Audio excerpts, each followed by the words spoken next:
तो students next article है the mechanical equation and effects. तो इसका सॉल्यूशन करते हैं। Consider a viscous fluid in a motion in which the only boundary forces are gravity and electromagnetic force. ठीक है, FORCE।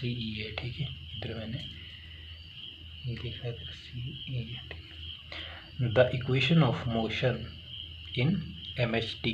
तो MHD क्या है? Magnetic hydrodynamics. ठीक है, तो ये मोस्ट इम्पॉर्टेंट इक्वेशन है। ठीक है, जो नेक्स्ट क्या इसके बाद जो आर्टिकल है उसमें इसका यूज़ मतलब आई थिंक एंड तक की इसका यूज़ है इस टाइप में मतलब होगा, थोड़े बहुत चेंजेज होंगे, बाकी ये इक्वेशन रहेगी। तो ये आपने लर्न कर लेनी है। तो इक्वेशन क्या है? The equation of motion in MHD है हमारे पास, फुल फॉर्म है मैग्नेटिक हाइड्रोडायनेमिक्स। तो curly dV/dt is equal to this is equal to minus gradient P plus rho g के ऊपर वेक्टर है plus QE plus J cross P इसके ऊपर vector plus 1/3 mu gradient divergence V plus mu gradient square V। इसको दे दिया आपने equation number 1। ठीक है, तो ये आपने लर्न कर लेनी है। तो यहाँ पर जो G है वो क्या है? G is acceleration due to gravity. मैंने शॉर्ट में लिखा है। ठीक है, आपने कंप्लीट लिखना है एक्सेलरेशन की स्पेलिंग पूरी। तो in this equation the term जो हमारे पास J क्रॉस P है gives rise to MHD coupling. ठीक है, तो देयरफॉर V है, तो हमारे पास क्या आ जाएगा? J क्रॉस B ये जो टर्म है दिस इज इक्वल टू, अब अगर आपको याद है जो हमने स्टार्टिंग का आर्टिकल किया था मैग्नेटिक इंडक्शन इक्वेशन, तो उसमें जो J की वैल्यू थी वो थी कर्ल H। ठीक है, तो वही पुट की इसमें, तो इसलिए मैंने आपको बोला है पहले ही कि जो इसके पीछे के आर्टिकल है कुछ टर्म्स है वो इसमें यूज होगी, तो अच्छे से पढ़ लें। तो J की जगह आ गया कर्ल H और B का B as it is, reason भी आपने साथ में दे देना है। ठीक है, कि जो कर्ल J वेक्टर होता है this is equal to curl H। इसको इक्वेशन 2 दे दिया। Also the term QE arises from the action of electric field on the resultant is seen to be as compared with J cross B। ठीक है, तो अब इसके बाद क्या करना है आपने? तो let us find the order of magnitude of QE and J cross B। तो इसमें आ जाएगा आपके पास, तो सिंस जो हमारे को पता है कि जो Q है, ठीक है, उसकी वैल्यू क्या होती है? Epsilon divergence of E। Here this is epsilon. ठीक है, तो आपको पता है एप्सिलॉन को हम किस तरीके से लिखते हैं, लाइक दिस। ठीक है, तो ये एप्सिलॉन है, ये एप्सिलॉन है। ठीक है, फिर मैंने लिखा भी है, तो ये तो आ गया आपके पास। ठीक है, सिंस इसकी वैल्यू ये है, तो अब क्या करना है आपने? ऑर्डर ऑफ QE निकालना है। तो order of QE is equal to O का O लिखा आपने। ठीक है, और जो हमारे पास Q की वैल्यू थी वो है एप्सिलॉन डाइवर्जेंस ऑफ E। ठीक है, इनटू E की जगह ये आ गया, तो दिस इज इक्वल टू ये तो आ गया आपके पास O। ठीक है, और ब्रैकेट के अंदर आ जाएगा एप्सिलॉन डाइवर्जेंस, और जो E की वैल्यू होती है हमारे पास, जो E plus V cross B equal to 0 होता है, तो अगर E की वैल्यू निकाल दे तो E की वैल्यू आ जाएगी E equal to minus V cross B। ठीक है, तो E की वैल्यू यहाँ से आ जाएगी minus V cross B into E की वैल्यू आ गई माइनस V क्रॉस B। ठीक है, और साथ में रीजन भी दे दिया है। ठीक है, E की वैल्यू यहाँ पर क्या है? माइनस V क्रॉस B, और फिर ये टर्म एज इट इज़, ये भी एज इट इज़, और V की जगह माइनस V की जगह आ गया आपके पास V। तो जो हमारे पास B है, ठीक है, उसकी वैल्यू होती है, आपने मैग्नेटिक इंडक्शन इक्वेशन में पढ़ा है भी, म्यू H। ठीक है, तो इसकी जगह आपने म्यू H पुट कर देना है। ठीक है, तो इसके बाद ये टर्म बन जाएगी आपके पास एप्सिलॉन, दिस इज एप्सिलॉन। ठीक है, V square mu square H over L square. ठीक है, जब आप इस टर्म को सॉल्व करोगे तो आपके पास epsilon V square mu square H square over L square, ठीक है, टर्म बन जाएगी। ठीक है, जब आप जो प्रीवियस टर्म थे उसको सॉल्व करोगे।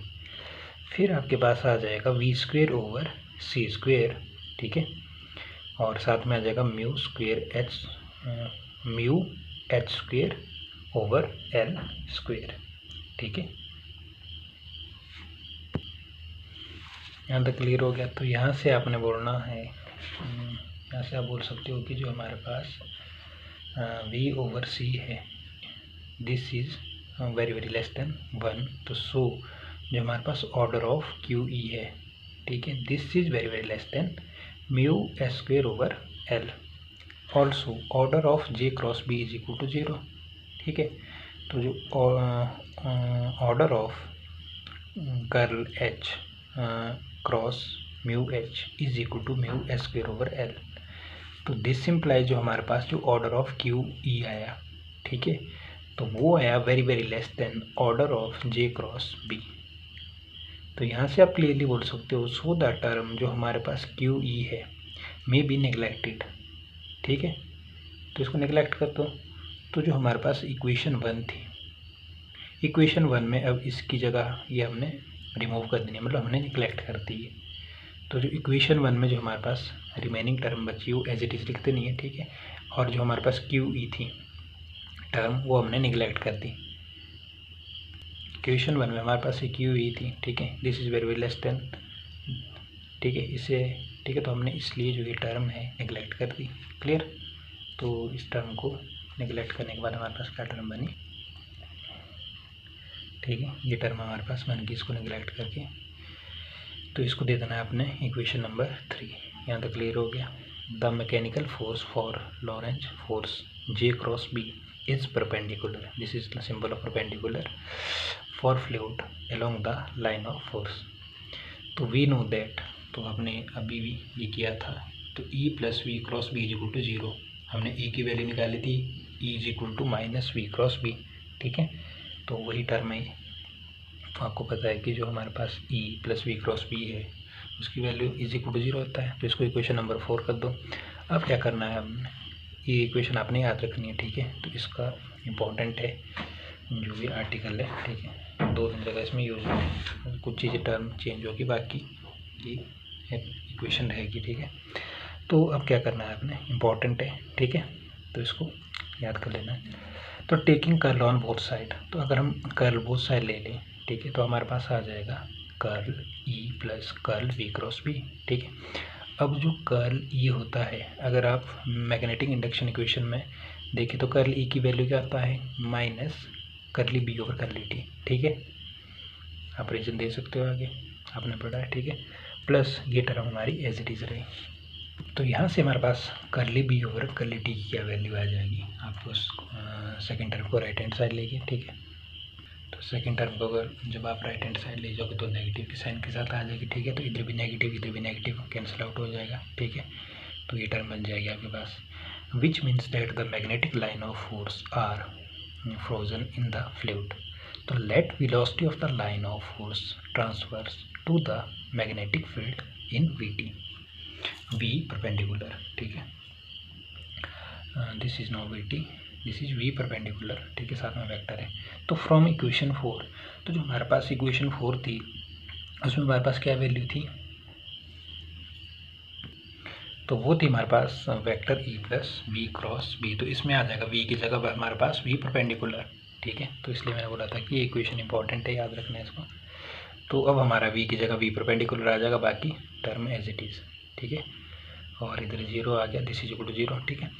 तो अब अपने क्या करना है कि multiplied both side by B, तो जब हम बी से मल्टीप्लाई करेंगे तो हमारे पास आ जाएगा E vector E into vector B is equal to, ये term as it is into आ जाएगा आपके पास क्रॉस बी वेक्टर, ठीक है, इज इक्वल टू 0। अब क्या करना है हमने, अब इसमें फार्मूला एक अप्लाई होगा, ये टर्म तो हमारी एज इट इज़ आ गई, ठीक है। तो इसमें हमारा फार्मूला क्या है, देखो ये है, इसको ले लेंगे हम ए, इसको ले लेंगे हम बी, ठीक है, और इसको ले लेंगे हम सी। तो फॉर्मूला क्या बनता है, A cross B into C is equal to A into C bracket के अंदर into B minus B into C और ब्रैकेट के बाहर इंटू ए वेक्टर, ठीक है। तो ये फॉर्मूला जब हम इसमें अप्लाई करेंगे तो हमारे पास आ जाएगा वी परपेंडिकुलर इंटू बी, ठीक है, into V vector minus B into B perpendicular, ठीक है, और वी टी का perpendicular, clear, is equal to 0। तो मैंने फॉर्मूला आपको बता दिया है, ठीक है, ये आपने अप्लाई किया। तो इसमें हमारे पास जो ए है वो ये है, ठीक है, और बी की वैल्यू है, बी की वैल्यू क्या है हमारे पास इधर यही है, ठीक है, और सी की वैल्यू क्या है वो भी ये है, ठीक है। तो इस तरीके से, सॉरी विजन क्लियर नहीं होगा, जो ए की वैल्यू है इधर, ए की वैल्यू ये है, बी की वैल्यू ये है और सी की वैल्यू ये है। तो आपने फॉर्मूले में ये वैल्यू पुट करते जाना है और ये वैल्यू आपके पास निकल जाएगी, ठीक है, आपने जस्ट पुट करना है, क्लियर। तो ये फॉर्मूला हमारा इधर इम्प्लीमेंट हुआ है, यहाँ तक क्लियर हो गया। तो जो हमारी ये टर्म है ये तो हमारी 0 बन जाएगी, क्लियर, और ये टर्म एज इट इज़, और ये बन जाएगी बी इंटू बी, ये बन जाएगा B square B perpendicular is equal to 0। और आप इसको लिख सकते हो, इस टर्म को एज इट इज़ रखा, इस टर्म को राइट हैंड साइड ले गए, ठीक है। जब राइट हैंड साइड ले जाओगे तो माइनस का साइन पॉजिटिव में आ जाएगा, और यहाँ से आप वी परपेंडिकुलर की वैल्यू निकाल सकते हो। V perpendicular as it is इधर रखा, और ये आ गया आपकी इसके अपॉन में आ गया बी स्क्वेयर, ठीक है, और वी परपेंडिकुलर को लेफ्ट हैंड साइड लेके आएगी तो हमारे पास ये टर्म बन गई, क्लियर। तो इसको दे दिया अपने इक्वेशन नंबर 5। तो when the electrical conducting sigma is not large the above conclusion is not valid. However, by analogy with equation 5, a velocity of the line of force perpendicular to magnetic field is given by, तो वही equation हमने use की है जो equation 4 की है, E plus W cross B, मतलब अब हमारे पास V की जगह क्या आ गया W, ठीक है। तो सेम स्टेप, तो उस इक्वेशन हमने क्या करना है कि multiplying both side by B कर देना है, ठीक है, जो हमारी प्रीवियस इक्वेशन है उसमें हमने जब मल्टीप्लाई बी से कर देंगे तो इसके साथ ई इंटू बी आ जाएगा, ठीक है, W cross B into B आ जाएगा। अब वही फॉर्मूला हमने दोबारा से अप्लाई करना है, A cross B into C is equal to A into C into B minus B into C to A, ठीक है। तो यही फॉर्मूला इसमें इधर वेक्टर है सब, ठीक है, तो यही इसमें अप्लाई किया है, ठीक है। तो इधर हमारे पास ए की वैल्यू W है और B की वैल्यू B है और C की वैल्यू B है, ठीक है। तो आपने अप्लाई कर देना है इसमें, तो हमारे पास ये वैल्यू आ जाएगी। यहाँ से हमारी जो ये टर्म है, ठीक है, ये बन जाएगी हमारी, ये 0 बन जाएगी, और हमारे पास ये रिमेनिंग टर्म बन जाएगी जैसे हमने पीछे सॉल्व किया है, E क्रॉस B, ये बन जाएगा हमारे पास माइनस बी स्क्वेयर W, ठीक है, और हमारे पास आ जाएगा जो W की वैल्यू यहाँ से हम फाइंड, इसको हम राइट हैंड साइड ले जाएंगे, ठीक है, इस इक्वेशन को। तो हमारे पास W की वैल्यू जैसे मैंने इधर लिखा है E क्रॉस B is equal to B square W, ठीक है। इसको left hand side as it is रखा, ये हमारी 0 बनेगी, इसको हम राइट हैंड साइड मूव करेंगे तो हमारे पास बन जाएगा बी स्क्वेयर W, और यहाँ से अगर हमारे को W की वैल्यू निकालनी है तो आ जाएगा E क्रॉस B ओवर बी स्क्वेयर, ठीक है, जो मैंने इधर लिख दी है, ठीक है। तो वैसे ही सॉल्व करना है, इसमें थोड़ा शॉर्ट में लिखा है। तो इक्वेशन नंबर ये 6 आ गई। तो इसके बाद हमारा आ जाएगा the modified Ohm's law is. तो आपको पता है कि जो मॉडिफाइड ओम्स लॉ होता है वो क्या होता है, आपने पढ़ा है मैग्नेटिक इंडक्शन इक्वेशन में, ठीक है। तो J vector is equal to sigma bracket के अंदर आ जाएगा E plus V cross B, ठीक है। तो जे क्रॉस बी, ठीक है, मल्टीप्लाई कर दिया हमने बोथ साइड बी, ठीक है, multiplying be with both side, तो हमारे पास आ जाएगा जे क्रॉस बी प्लस सिग्मा का सिग्मा एज इट इज़, और इस इक्वेशन के साथ हमने बी को मल्टीप्लाई कर दिया। अब ये term left hand side as it is, अब राइट हैंड साइड हमारी लेफ्ट हैंड सिग्मा का sigma as it is, first term के साथ बी आ गया, ठीक है, और सेकेंड टर्म के साथ भी मल्टीप्लाई कर दो बी को, ठीक है, ओपन कर दो ब्रैकेट को, फिर ये term as it is sigma का सिग्मा। अब जो हमारे पास ई क्रॉस बी है, अगर हम इधर देखें तो ई क्रॉस बी की वैल्यू क्या थी, B square omega, B square W, ठीक है, जो हमने सॉल्व किया था। इसके बाद ये स्टेप आएगा, इसके बाद ये आएगा, ठीक है। तो ई क्रॉस बी की वैल्यू बी स्क्वेयर डब्ल्यू थी, तो B square W as it is लिख दिया, और बी क्रॉस बी हो गया बी स्क्वेयर और बी परपेंडिकुलर, ठीक है।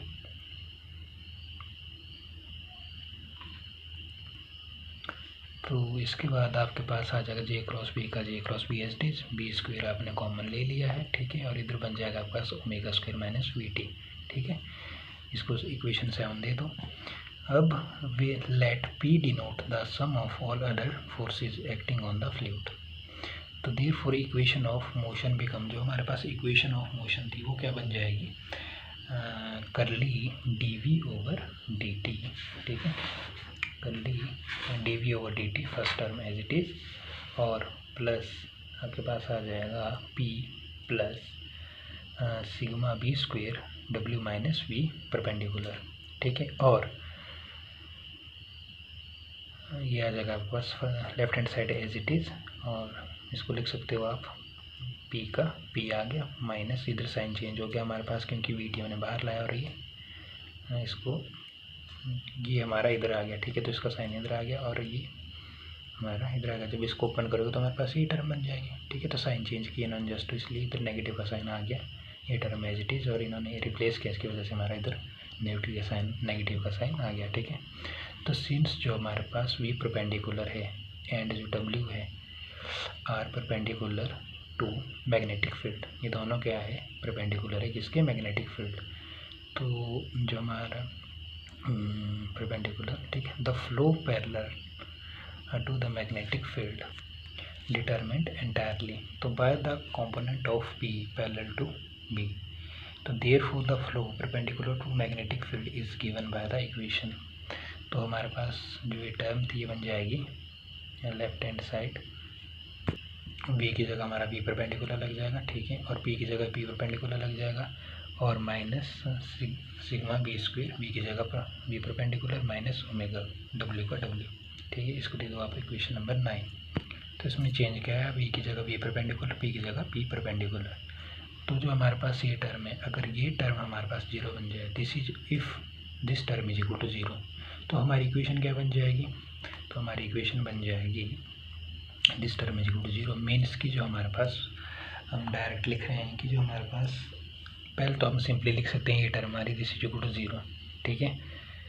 तो अगर ये टर्म जीरो है तो इसको आप सिंप्लीफाई कर सकते हो, कैसे, ये आ जाएगा हमारे पास P perpendicular minus sigma B square, ये आ जाएगा B perpendicular minus W is equal to zero, ठीक है, सिंपली ये आ गई फर्स्ट टर्म हमारी। तो सेकंड आप क्या कर सकते हो, जो हमारे पास पी परपेंडिकुलर है, ठीक है, this is equal to sigma B square B perpendicular minus this, ठीक है, ये हो गया सेकंड स्टेप। और फिर क्या कर सकते हो, अब ये इधर मल्टीप्लिकेशन में है तो इसके डिवीज़न में आ जाएगा, तो P perpendicular over sigma B square, ठीक है, ये बन गया हमारे पास। और साथ में अगर आपने इस टर्म को इधर ही रखना है, ठीक है, दिस सिंपलाइज आप लिख सकते हो कि जो हमारे पास ये टर्म है ये एज इट इज़ आ गई, और अगर इस टर्म को भी आप इस टर्म को अगर आप राइट हैंड साइड रखना चाहते हो, इसको लेफ्ट हैंड साइड लाओगे तो ये तो आपकी नेगेटिव में है, तो ये पॉजिटिव में इधर आ जाएगी, और यहाँ से हमारे पास निकल जाएगी बी परपेंडिकुलर की वैल्यू, ठीक है। तो इस तरीके से इन्होंने बी परपेंडिकुलर की वैल्यू निकाल ली है इसमें, क्लियर। तो ऐसे किया इन्होंने। फिर this will be very nearly attend in the time of order, तो टॉ की वैल्यू आ जाएगी रो करली बी स्क्वेयर, इसको दे दो इक्वेशन नंबर 11। इफ़ जो हमारा सिग्मा है 10 टू इन्फिनिटी है, तो देन हमारे पास जो इक्वेशन 10 है वो बन जाएगी V perpendicular is equal to W. तो इसके बाद हमारे पास वी परपेंडिकुलर की वैल्यू आ जाएगी डब्ल्यू। तो in equation 8 the second term of the right hand side is proportional to V perpendicular minus W, ठीक है।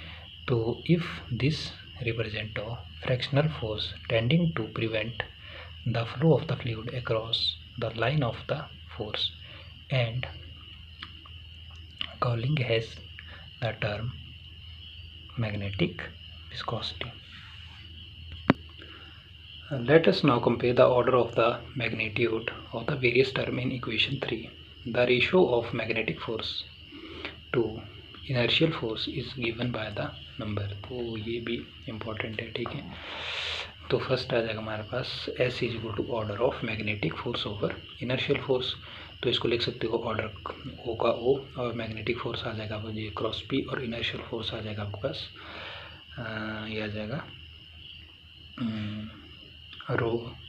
रो dV ओवर dt। ठीक है, तो इसको जब आप सॉल्व करोगे तो J क्रॉस B आ जाएगा आपके पास कर्ल H क्रॉस B। ठीक है, और ये टर्म एज इट इज़, और जो हमारे पास ये आ जाएगा हमारे पास next curl B divide by mu cross P, और ये टर्म एज इट इज़। ठीक है, तो ये बन जाएगा आपके पास B square over mu L, और इसको जब आप सॉल्व करोगे तो आपके पास ये टर्म आ जाएगी mu L over T square. ठीक है, और ये आ जाएगा आपके पास B square over mu L upon mu L over T का whole square into 1 over T। तो जब इसको सॉल्व करेगा तो आपके पास आ जाएगा B square over mu L over mu V का स्क्वायर। तो ये आ जाएगा पास B square over 2 mu over 1/2 rho mu square. तो this is equal to magnetic energy over kinetic energy. ठीक है, तो आपने सॉल्व करना है। If S is the large of magnetic field dominates and control the motion but S is small, the magnetic field hardly has only effect on the motion of the fluid। तो second आ जाएगा हमारे पास order of electromagnetic force over viscous forces. ठीक है, तो order of curl H cross B is equal to mu की जगह म्यू ई लिख दिया हमने, म्यू ई, और यह आ जाएगा ग्रेडियंट स्क्वायर V। ठीक है, तो इसको जब आप सॉल्व करोगे तो आ जाएगा, इसकी जगह आ जाएगा पास B square over mu L और mu V over L square. ठीक है, तो इसको आपने सॉल्व भी करना है जस्ट। ठीक है, तो सिंपल है, इसमें रीज़न भी साथ में दिया है। तो इस तरीके से आपके पास ये वैल्यू निकल जाएगी। तो जो सॉल्व करने वाला पार्ट है, ठीक है, वो आपने देख लेना है, सिंपल है। तो इसको बोलते हैं, is called the Reynolds number, हमारी वैल्यू निकली। In astrophysical situation this last ratio is usually very large, thus in the interior of sun. ठीक है, ये उसकी वैल्यू दी है, अप्रॉक्सीमेट वैल्यू दी है। ठीक है, एल की दी है, रो वी की दी है, और बी की भी दी है, वी की वैल्यू दी है, एंड एम की SI यूनिट्स। ठीक है, and hence this ratio is the order of 10 की power 7, implying that we may neglect the effect of viscosity compared with magnetic forces. ठीक है, तो समटाइम ये आर्टिकल भी पूछा जाता है, तो अगर आपसे पूरा आर्टिकल नहीं हो रहा तो आप आधे तक भी कर सकते हैं, ऐसी कोई दिक्कत नहीं है। जैसे अगर आपने ये पार्ट स्किप भी करना है तो आपने देख लेना अगर आपसे पूरा होता है। ठीक है, वैसे तो है तो इसमें कुछ ज़्यादा नहीं। ठीक है, अगर आपको समझ आ गया है तो आप कर सकते हो, अदरवाइज आप अपने हिसाब से देख लेना।